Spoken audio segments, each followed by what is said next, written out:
नमस्कार, मैं अलीशा और आप देख रहे दी घंटा। आज हम बात करेंगे पेट्रोल और डीजल के बढ़ते दामों की। जैसा कि हम सबको पता है, फरवरी के महीने में 2 बार पेट्रोल और डीजल के दाम बढ़ चुके हैं। तो इस टाइम दिल्ली में पेट्रोल की कीमतें हैं 89.29 और इसमें 30 पैसे की बढ़त आई है। लगातार पेट्रोल और डीजल बढ़ता जा रहा है। आखिर इसकी वजह क्या है? हम आपको बताते हैं कि इसकी वजह आखिर है क्या, कि आम जनता जो है कितना टैक्स पे करती है और पेट्रोल की असली कीमतें क्या होती हैं। इंडियन ऑयल कॉर्पोरेशन लिमिटेड के अनुसार उसने जो 16 फरवरी को आंकड़े जारी किए थे पेट्रोल के दाम के, वो महज 32 रुपए थे। तो जो आप पेट्रोल अपने व्हीकल में डलवाते हैं, कार हो बाइक हो, तो 1 लीटर प्रति लीटर पर 32 रुपए के सिर्फ पैसे आते हैं। कि आप अगर 1 लीटर अपने बाइक या कार में पेट्रोल भरवाएंगे तो वो सिर्फ महज 32 रुपए का होगा। पर आप इतना पैसा क्यों दे रहे हैं?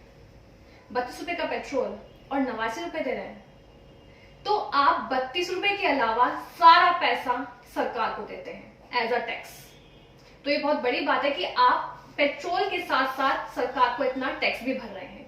तो वो टैक्स कौन कौन से होते हैं और किस किस सरकार को जाते हैं, ये हम आपको बताते हैं। 32 रुपए का पेट्रोल है, उसमें एक्साइज ड्यूटी भी लगती है, उसमें वेट भी लगता है, उसमें कमीशन भी ऐड होता है। उसके बाद जमा करके जितना भी पैसा बनता है वो पूरा सरकार को जाता है। जैसे कि अब 32 रुपए का पेट्रोल हुआ, उसमें 32 रुपए की एक्साइज ड्यूटी लगती है। इसके बाद 3 रुपए का डीलर उसमें कमीशन लेता है, 3 रुपए का कमीशन भी डीलर लेता है। उसके बाद उस पर वेट लगता है जो कि 20 रुपए का होता है। और आप ये भी जान लीजिए कि जो एक्साइज ड्यूटी होती है वो केंद्र सरकार को जाती है और जो वेट होता है वो राज्य सरकार को जाता है। तो अगर आप इन सबको पैसों को मिलाएंगे तो आपका 89 रुपए ही बैठेगा। तो सिर्फ 32 रुपए का पेट्रोल और इन सबको जमा करें तो वो टैक्स देते हैं। अगर आप 35 रुपए का पेट्रोल लेते हैं, उसमें कमीशन और ढुलाई भाड़ा सब ऐड कर दें, 35 रुपए का बैठता है, तो आपको 53 रुपए अलग से टैक्स देना पड़ता है। बहुत बड़ी संख्या है टैक्स देने की ये। और अगर आप खुद सोचिए कि अगर वाकई में पेट्रोल की कीमतें 32 रुपए, मतलब थोड़ा बहुत सरकार टैक्स ले तो ज्यादा नहीं बैठेगा और इस पे आम जनता की जेब पर भी ज्यादा असर नहीं पड़ेगा और महंगाई तो खुद ब खुद ही कम हो जाएगी। जैसा कि हम सबको पता है कि पिछला साल कोरोना महामारी में गुजरा है। साल भर में कोई कारोबार नहीं था, कोई प्राइवेट कंपनीज नहीं चल रही थी, रोड पे कोई व्हीकल्स नहीं थे, रेल नहीं चल रही थी, तो खुद ब खुद पूरा देश बंद था, एक तरह से लॉकडाउन था। तो इसमें सरकार को काफी नुकसान हुआ है। जब कोरोना काल का समय था, लॉकडाउन था, तो सरकार का जो रेवेन्यू है वो घटकर नीचे आ गया। अब रेवेन्यू को ठीक करने के लिए सरकार ने पेट्रोल, डीजल और शराब के दाम बढ़ाने शुरू कर दिए हैं। लगातार शराब, पेट्रोल और डीजल के दाम बढ़ रहे हैं। जब इन तीनों के दाम बढ़ेंगे तो खुद ब खुद महंगाई बढ़ जाएगी और सरकार का रेवेन्यू ग्रोथ हाई हो जाएगा। अब आपको ये बता दें कि शराब, पेट्रोल और डीजल, ये जब चीजें महंगी हो जाएंगी तो अपने आप ही सरकार की कमाई 2 गुनी हो जाएगी। अगर सरकार को अपना रेवेन्यू ग्रोथ अच्छा करना होता है तो सबसे पहले सरकार इन्हीं 3 चीजों को बढ़ाती है। अब आपको बता दें कि लोग कहते हैं कि महंगाई बढ़ गई है। अब मैं अपना छोटा मोटा एग्जाम्पल देती हूँ। जब पेट्रोल डीजल महंगा होगा तो खुद ब खुद चीजों पर असर पड़ेगा, आम जनता की जेब पर भी असर पड़ेगा। जब एक ट्रक में डीजल भरा जाता है और वो खुद ब खुद महंगा हो गया है, तो जो ट्रक का मालिक है वो डीजल भरवाएगा पेट्रोल पंप से।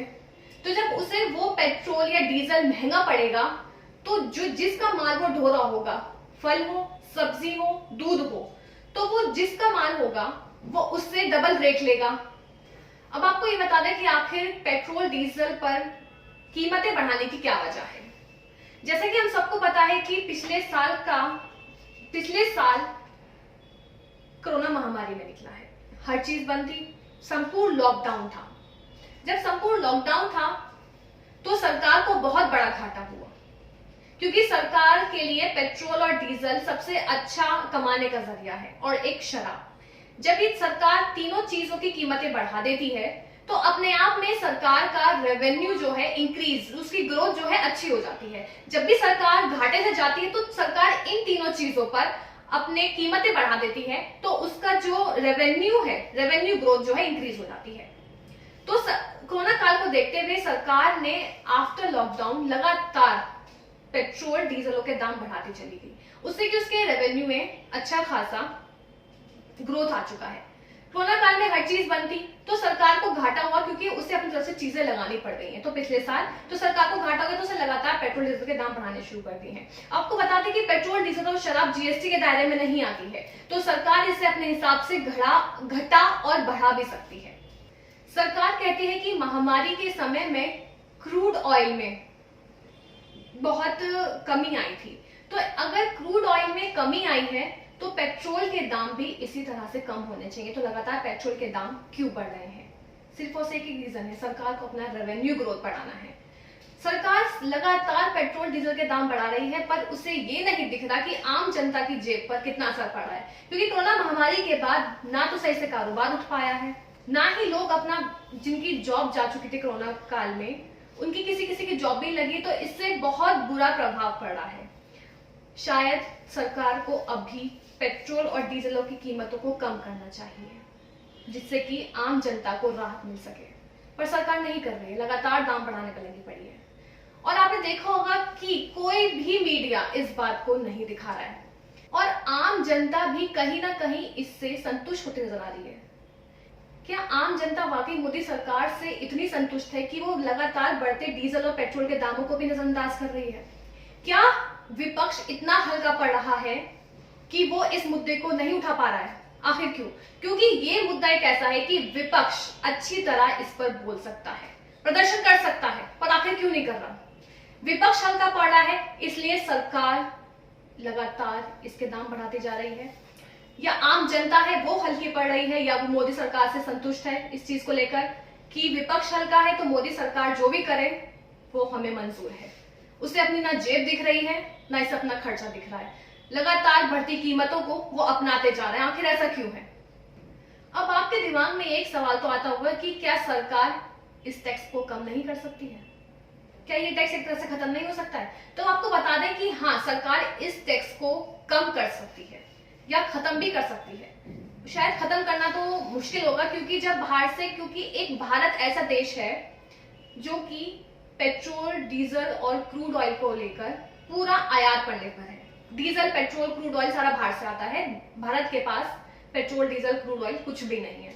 तो इसलिए टैक्स, इसलिए शायद टैक्स खत्म करना सरकार के लिए मुश्किल हो सकता है, पर हाँ, उसके पास एक विकल्प है कि वो टैक्स को कम कर सकती है।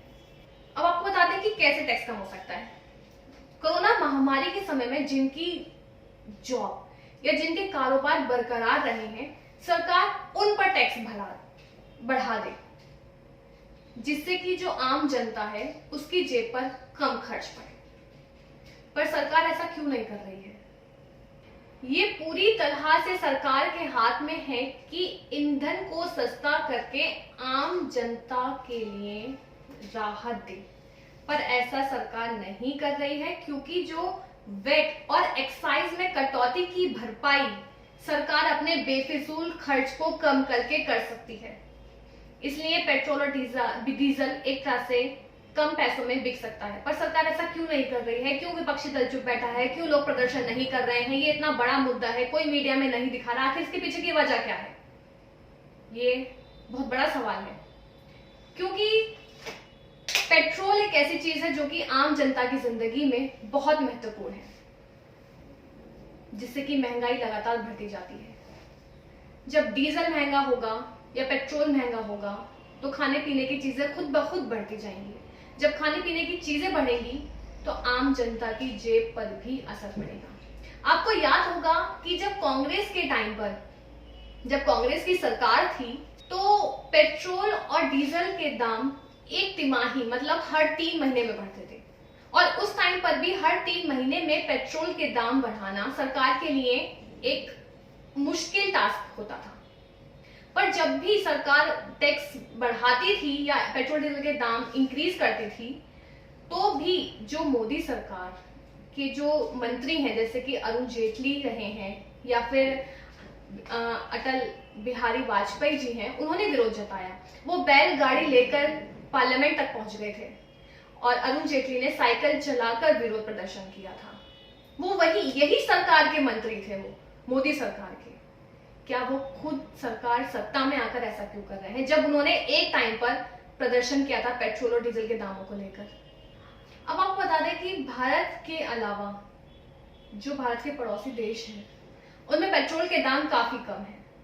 आपको जानकर हैरानी होगी कि उसमें पाकिस्तान भी शामिल है। पाकिस्तान बेशक एक थोड़ा सा गरीब देश माना जाता है, पर वहां भी पेट्रोल के दाम सस्ते हैं। हम और भी चीजें बता दें कि श्रीलंका, नेपाल, म्यांमार, अफगानिस्तान और यहां तक कि जो आर्थिक रूप से जूझ रहा है पाकिस्तान, वहां भी पेट्रोल के दाम सस्ते हैं। पर भारत में ही क्यों पेट्रोल के दाम इतने लगातार बढ़ते जा रहे हैं? और 2017 से इन दामों में बढ़त आती रही है। कभी पेट्रोल आपने देखा होगी सस्ता नहीं हुआ होगा। लगातार पेट्रोल में इजाफा देखा जा रहा है, डीजल में इजाफा देखा जा रहा है। अब देखना यह है कि सरकार कब तक पेट्रोल डीजल के दाम ऐसे ही बढ़ाती रहेगी और आम जनता को इस मुश्किलों से जूझना पड़ेगा। और देखना यह भी है कि कब तक आम जनता बढ़ते पेट्रोल डीजल के दामों को अपनाती रहेगी, कब तक नहीं बोलेगी, कब तक चुप्पी साध के बैठी रहेगी और कब तक विपक्ष इन्हीं चीजों को बर्दाश्त करता रहेगा। ऐसी खबरों के लिए देखते रहिए दी कंटाप। हमारे चैनल दी कंटाप को फेसबुक पेज, यूट्यूब चैनल पर लाइक करें, सब्सक्राइब करें और शेयर करें और बेल आइकन दबाना बिल्कुल ना भूलें।